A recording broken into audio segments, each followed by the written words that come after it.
Hello everyone, and today I'll show you how to set a timer on your Samsung Galaxy Fit 3.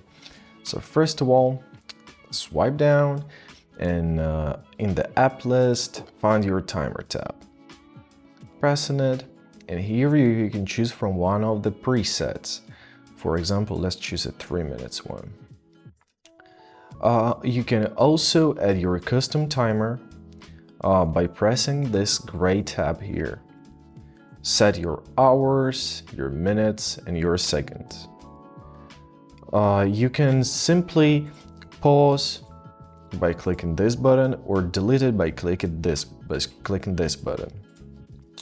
While the timer is active, it runs on your main screen.